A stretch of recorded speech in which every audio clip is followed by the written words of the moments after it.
In giving a public lecture, such as yesterday's, about spiritual science and our human future, or something similar, one has to take account of the receptivity of our modern world, its rather limited receptivity. One has to recognize that while insights necessary to humanity are flowing down from worlds of spirit in our era, very few people are able to absorb them with an open mind. Most people, without due preparation to absorb such things, would experience the deeper quality of our spiritual science as a shock, as something that appears to them fantastical or dreamlike. This makes it all the more necessary for us to deepen our consideration of the most important questions and embed them more fully in our feelings. And here I want to point to the need to examine more closely the great truth of the implanting of the I, capital, in human nature, a truth that is in fact rather more complex than we usually realize. We know that during the period of old Saturn, the human being first acquired the foundation for the physical body. Then, during old Sun, the foundation for the etheric body. During old Moon, the foundation for the astral body. And that the task really of our earthly evolution is to incorporate the I into these other members of our being. Only when we arrive at the end of Earth evolution will we be fully pervaded, as far as this is possible, by I nature. If we consider the earthly human being altogether, we can say that I nature is the true center of our being, and yet it must be evident that this I is connected with us differently at different periods of our present life, not always in the same way.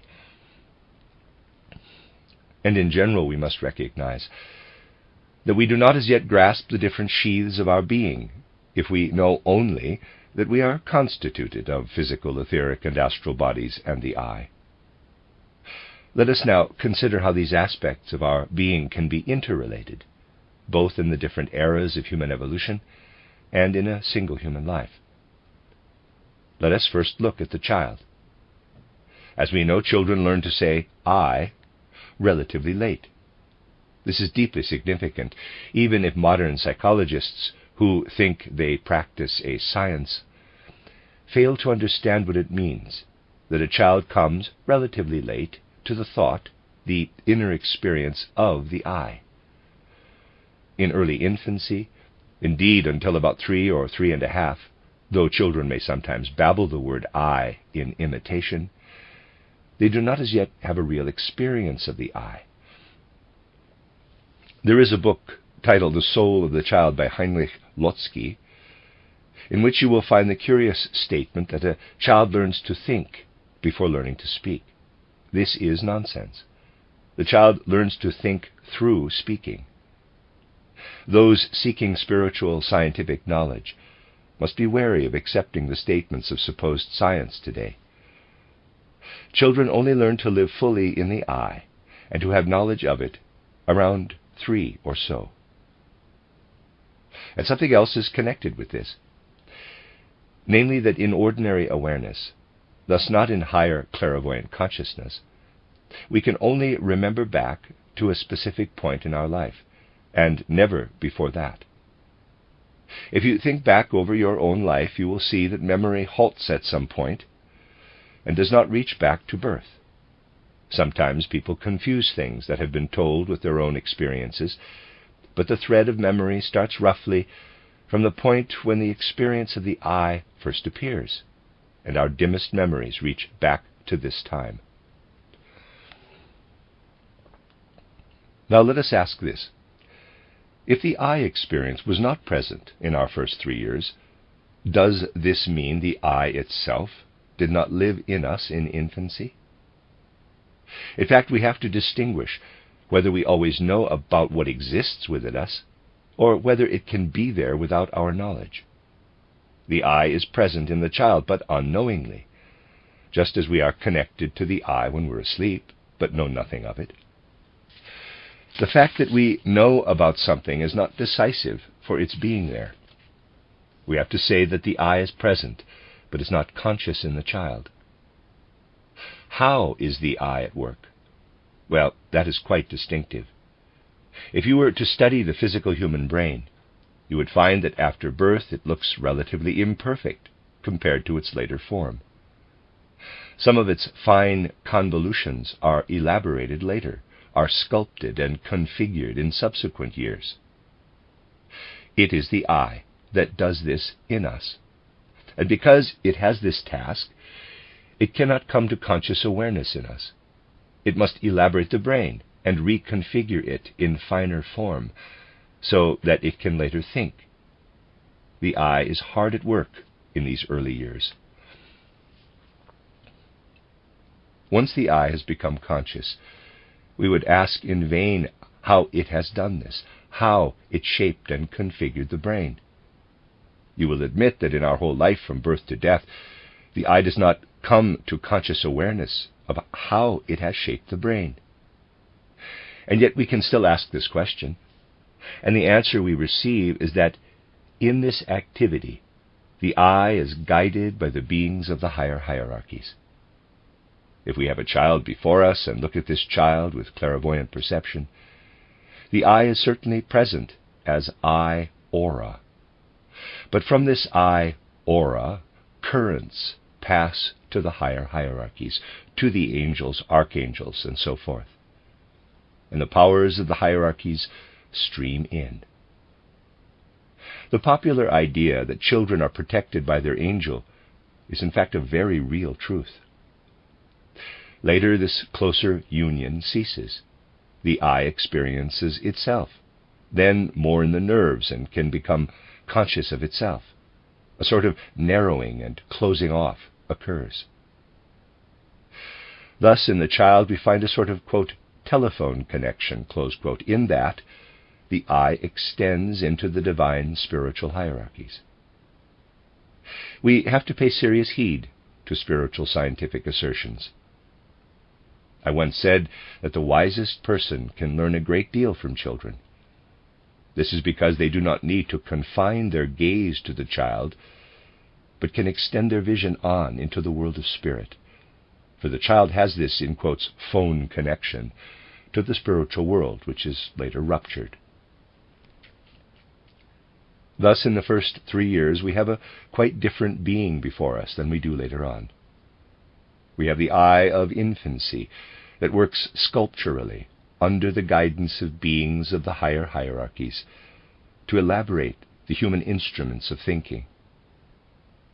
But then the I enters these instruments and can no longer work upon them from without. By that point, these instruments must have been configured. Though they can continue to develop as the child grows, the I can no longer work upon them. We can therefore make a clear distinction between a child in the first 3.5 years and the rest of life. In esoteric parlance, we call the first the, in quotes, human divine, because it stands in relationship to the higher hierarchies, or the Son of God. The other we call the Son of Man. In the latter dwells the I and moves our limbs and works, insofar as this is still possible, from within outward.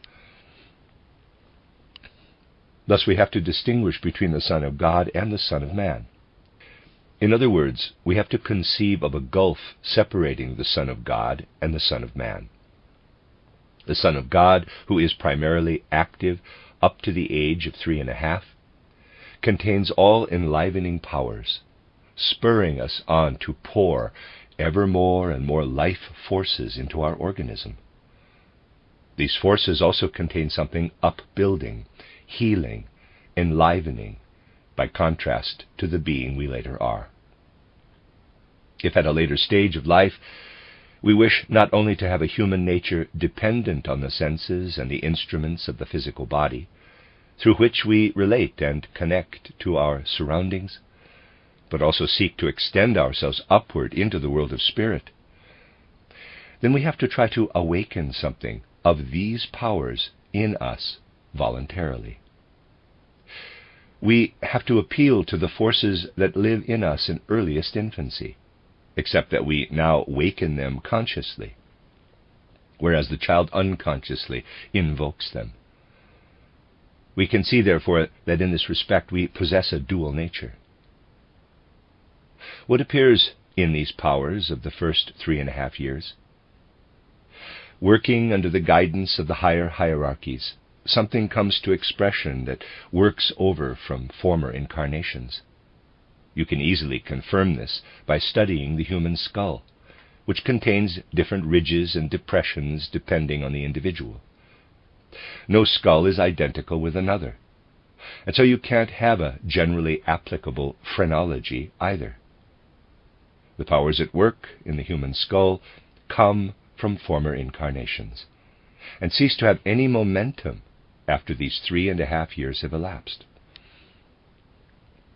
During this period, everything is still mobile, and the spirit can still work upon it. Later, everything becomes fixed, and it can no longer do so. What does it mean that we cannot work with these powers any more later on? What is this due to? It is due to our specific evolution on earth. Once the I has become conscious of itself in the body, this presupposes that the body is stable and fixed, and can no longer be receptive to the work of the powers I have spoken of. We are concerned here with powers intrinsic to us as a species, which build up our human architectural form. If we were to work with these forces of infancy in the physical body for longer than these 3.5 years, which is the right and proper period for this, the physical body could not endure it. It would come asunder, break apart. For now the forces that give us stable fixity through physical heredity come into play. If the other powers did not cease, the body would break apart, could not endure it. Instead, we sink down into our Son of Man. The Son of God can no longer make headway against our Son of Man after 3 years. But we still bear this Son of God within us, nevertheless. These powers keep working within the physical body throughout our life, but can no longer directly participate in upbuilding processes. If we inwardly examine ourselves, we can find, though, that the I, with its telephone connection, survives. But the physical body is now too coarse, too dense, too, in quotes, woody, for the Son of God to continue shaping it sculpturally. The best powers are present in these first 3 to 3.5 years, and we continue to be nourished by them for the rest of our lives. They are dimmed, and yet they still remain present in later years in the most varied ways. It is as if we were imbued by these powers, yet cannot give direct expression to them. If we seek to absorb ideas of higher worlds through spiritual science, we can do so all the better the more we still contain within us of what lived in us in our first 3 years, when the I acted selflessly within us. The fresher and more mobile these forces are, the less aged they have become as we advance into old age, the more it is possible for us to transform ourselves through these powers of the Spirit. What we have around us in these 3 years is the best portion of our humanity. Only the dense physical body hinders us, sadly, from making full use of these forces. Developing them to a special degree in our later years, although we can no longer alter our physical body by this means, for we are no longer soft as wax, we can nevertheless, by making full use of them through esoteric wisdom, enable this power to flow out of us through our fingertips. We gain the special gift of healing, of curing someone by laying our hands upon them if these spiritual forces are still active. They no longer reshape our own body, but they bring blessing and benediction to others as they flow out of us. The goal of earth evolution is gradually to unfold these powers within us. When earthly evolution comes to an end, and we have passed through our many incarnations, we will have had to entirely pervade ourselves consciously with what we possess unconsciously in our early childhood years. It makes a difference whether we possess these powers unconsciously or consciously. By then, people will have to have become fully imbued with this form of childlike consciousness. And then it will no longer burst the confines of the body, because it will only slowly have expanded it.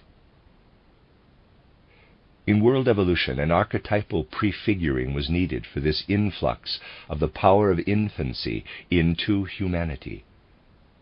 It is self-evident that this paradigm could not be given in the form of a young child. A human being who had attained a certain age had to be pervaded consciously with the same forces that in childhood unconsciously pervade us. If we had a human being before us whose I we extracted, removing it so as to make him empty of this I, and if we were instead to pour into him what the child possesses in early infancy, he would bring it to consciousness with his developed brain. Then he would be conscious of what lived in him during the first years of childhood. How long can a human being on earth endure these elements? 3 years, no longer, and then he must fall apart. If this principle cannot transform itself, in ordinary human development it does transform, then the human body can endure it for no longer than 3 years. If it were to be possible at all for a being to bear the forces of infancy consciously within him, then this person's karma must be such that the physical body in whom this being is implanted falls apart after 3 years. It is therefore conceivable that what the human being will attain by the end of earthly evolution is prefigured in the world by someone whose corporeality is such that his I can be removed, and his incarnations making this possible, another being can be implanted into him. Then the human body would tolerate this implanted being for no longer than 3 years. By its rightful karma, this human body would then break asunder. And that is what happened. At the Jordan, baptism was present a human body of such a kind that its I, the I of Zarathustra, could depart. And then a being could descend into this body. The Christ being filled it, but could only remain there for 3 years. After these 3 years, this body broke asunder in the mystery of Golgotha. What was able to live for 3 years in that human body is something we must, as human beings, cultivate and nurture, and gradually, through incarnations, bring to living reality within us, so that at the end of our incarnations, it can be fully and entirely present in the human being. We see here a remarkable connection between the Son of God in the human being and the Christ event. For all the things we find in esotericism can be illumined from various angles. Evidence such as ordinary science cannot suffice for esotericism. Evidence is compelling here only when truths are brought together from all sides, reciprocally supporting each other. We can come to know the Christ event from yet another angle by deriving it, as we have done today, from human nature itself. We have seen how we can best understand the Christ by developing an outlook that arises from such a truth. We must recognize that at the Jordan baptism there came to dwell in the fully developed body of Jesus of Nazareth a being that lives in every human body, but only unconsciously in the first 3 years of life. And here we must look upon the 3 years of Christ as a time in which this child being is transposed into consciousness. That is the best way to acquaint ourselves with the Christ being. Old sayings can be variously interpreted.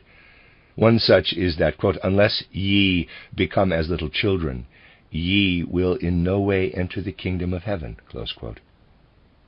Here we see deep into the profounder meaning that sometimes lies in the verses of religious testaments. Let us consider life in childhood especially at this period, as it properly unfolds. Modern scientists do not yet know a great deal about what can help us study the true nature of the human being. We have to recognize, firstly, that the human being is radically different from the outset from all other creatures. If you study a creature close to us, an ape, you find that from the beginning its stance is intrinsic in it, through a singular balance of weight and posture, the singular balance and distribution of its limbs.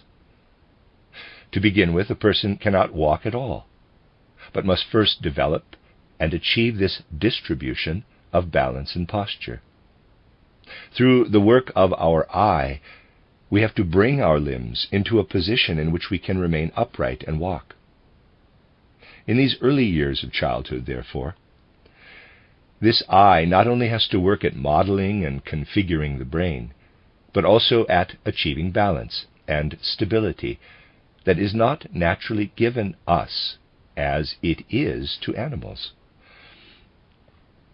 We have to first bring our bones into angles relative to our center of balance that are necessary for walking. The animal, right up to the highest animals, has this as a natural endowment from the beginning. In the human being, by contrast, the work of the eye is needed to achieve this gradually. Prior to this, we crawl or fall over. Thus, we would be bound to one place, to the ground, if our eye did not do its work in the first years of infancy. As we saw, the eye works upon its brain, chisels at it, and shapes it like a sculptor, so that we can later become discerning beings. And so we can say that we acquire discernment of the truth in life by virtue of the eye shaping its instrument. We have to realize that no further life is possible for us without us achieving it in this way. Another thing that radically differentiates human beings from animals is our speech. Speech, too, must first be achieved by the eye. We do not have a predisposition for speech. It is not one of the capacities we are naturally endowed with. A cow says moo, but this is not yet speech. Acquisition of language depends upon the eye dwelling amongst other human eye beings. If a person were to be transported to a distant island and lived alone there, he would not learn to speak. Second dentition is an inherited characteristic, and we would still get our second teeth on this lonely island. But speech is something we acquire through the eye in engagement with the human life around us. These differences are important. Thus, in what we call human life, speech is the third thing that our eye acquires. By activating these powers, the growing person finds their path on earth, discerns truth, and lives a human life in engagement with their surroundings. To express what is acquired in this way, the child might say, if it could, quote, "The I within me transforms me such that I am the way, the truth, and the life." Close quote. If we conceive of this transformed into a higher spiritual realm, how must a being that lives for 3 years in a human body with fully conscious powers of childhood speak to humankind? It would say, quote, "I am the way, the truth, and the life." Close quote. And indeed, as these powers of childhood ascend to a higher, fully conscious level, we find again the great exemplar of what becomes apparent in the child at a lower level. This is conveyed through Christ Jesus as a primary truth. The saying, quote, "Unless ye become as little children, ye will in no wise enter the kingdom of heaven," close quote, cannot be comprehended unless we know what spiritual science can teach us about our connection with enlivening forces of childhood. And it is equally true that what rings out as a radical statement, quote, "I am the way, the life, and the truth," close quote, is best understood if we see it as a paradigm for what the eye achieves in the body of the child. From such things we gain the possibility of accessing, for the soul at least if not for the body, a portion of the enlivening powers which we need on earth. People today, in so far as they do not acknowledge a world of spirit, have no proper feeling of such realities. If you go to numerous people who live in the mainstream of life today, and say to them what I have now said to you, about the need to become as little children in order to enter the kingdom of heaven, you will see what kind of response you get. They will acknowledge that such comments are ingenious comparisons, but that they can't get anywhere with them. They will find it more useful to go and watch some sensational play, or even worse. If people have no real feeling for the meaning of these truths, they will find little justification for them. You see, in the feeling for such things lies the very capacity to introduce a childlike gift of apprehension into our life. If you are unable to have sympathy and enthusiasm for something like the comparison between Christ and the activity of the human eye in early childhood, if we regard this as merely childish, then we lack the ability or gift to awaken the originating powers of childhood. All the arid academics have very little ability to waken these primary powers of childhood, and thus to reach the world of spirit. If you have enthusiasm for pondering on such things, it works in your soul so that we can penetrate ourselves with these powers of infancy. But this gives us a portion of what enables us to retain a broad-hearted and open Christianity. I have often said, haven't I, that we are only at the beginning of our understanding and apprehension of Christ. For centuries, through to the 12th and 13th centuries, a Christianity existed whose faithful had no means of reading the Bible, who depended instead on sermons and on the teachings of inspired people. Then came a Christianity that stuck to the Bible, that drew its knowledge from the biblical texts. And we are unaware of the power of Christ if we do not recognize that his statement, quote, "I am with you always, unto the end of the ages," close quote, is something he made real. We are Christians if we recognize that Christ, after his first manifestation, will manifest again in every age for every person who wishes to see him. The Christ is not so poor that he says only the things recorded in the Gospels. We should not repeatedly cite the words, quote, "Ye cannot yet bear to hear it," close quote, but let humanity, rather, make itself mature enough to perceive the Christ. This will include becoming able to find the right stance toward what pours in through the Jordan baptism, toward the sound, fruitful powers of infancy. This would be a deep and fruitful germinal idea. Even if people did not know the name of Christ or anything of the Gospels, names are certainly not the primary thing to consider. What counts is the being and the reality. We can leave it to others to say that faithful adherence to a religion means invoking particular names. We adhere not to names, but to realities.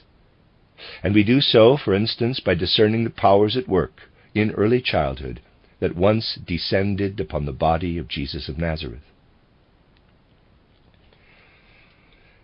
Imagine you lived on a lonely island where no news of the mystery of Golgotha had ever arrived. Nevertheless, if there were people living there who in their spiritual life and work absorbed the power of early infancy in full consciousness and cultivated it through into old age, they would still be Christians in the true sense of the word. Then there is no need to search in the Gospels, for Christianity becomes something living and will go on and on developing. This is a distinction we must keep clearly in mind, and then we will increasingly recognize how intimately, really, the Christ mission is connected with the whole nature of the earth. We will be able to see that this Christ mission is something that we can discern in the nature of modern humanity itself. the need for permeation by Christ, of living the Pauline saying, quote, Christ in me, close quote, becomes apparent when we can acknowledge that we need to transform what lives in us in early childhood and pervade the whole of our life with it. Then the Christ is in us. This enables us to encompass Christianity in the broadest and most heartfelt sense, and gives us a perspective in which Christianity can assume quite different forms. Times will come when Christ will be called by a quite different name, when quite different sacred texts will exist, and when people will no longer refer at all to an outward history that recounts that Jesus of Nazareth once lived in such and such a place. Instead, through their consciousness of humanity, people will discern this reality. We present such things because they enable us to show, time and time again, how the science of the Spirit can engage in the deepest conceivable way in the whole shaping of human feeling, and how it must become a living practice. Only then will we be able to understand what we find in historical documents. For many, the sacred texts are a book with 7 seals. Consider people today. By the end of Earth evolution, they will have reached the point of inwardly permeating their souls with Christ. But today, they are only at the beginning of this work. Yet Christ still lives in us, and through all our subsequent incarnations, he will increasingly live in us in an ever broader and deeper sense. How were things back in the time before Christ revealed himself on earth? As yet the I was only in preparation. The Christ is what gives meaning to the I. And before this, the I was only being prepared. Whenever an entity is still in preparation, the beings who preceded it must help it. The human being was preparing to give the I its meaning, up to the point of the events at Golgotha. Until then, other beings had to help us, ones who had previously attained the level of humanity, that is, on Old Moon. We know that these are the beings of the higher hierarchies of the next level, the angels. They stand one level higher than the human being. The primary mission of these beings was to guide and direct humanity as long as human beings themselves were not yet able to look to Christ and to say, quote, Christ gives my I its meaning, close quote.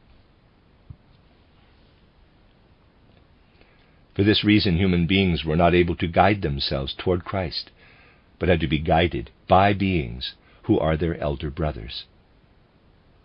The Bible conveys this with wonderful precision. Consider the precursor of Christ, John.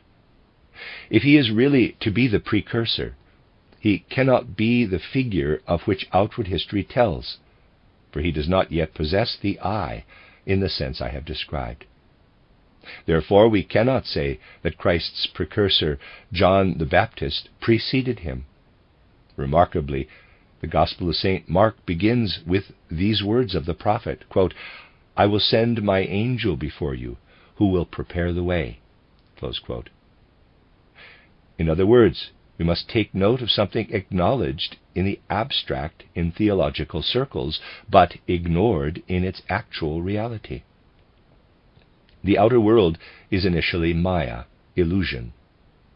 We have to first learn to perceive it in the right way, and then it is no longer Maya. When outward events on the physical plane are related by John, this is Maya. We do not understand them. The Bible regards the person of John as Maya. Within John, taking possession of his soul, lives an angelic being who leads human beings to Christ. John is a carapace for the revelation of the angelic being. The angel was able to enter him because the reborn Elijah was ready to assimilate him. The angel then spoke through him, was sent, and only makes use of John as a mouthpiece. The Bible is very precise in this respect.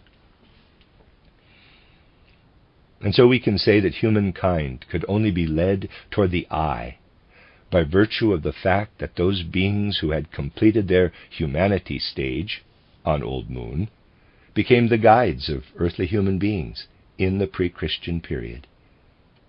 All ancient leaders of humanity were so because angels worked through them. How is this now for modern human beings? In pre-Christian times, angel beings worked into their nature, since they did not yet have the I within them as their own exemplar. But now that we possess the sunlight of Christ, we are able to turn our countenance toward Christ, and through this a power enters us again, which the angels once emanated.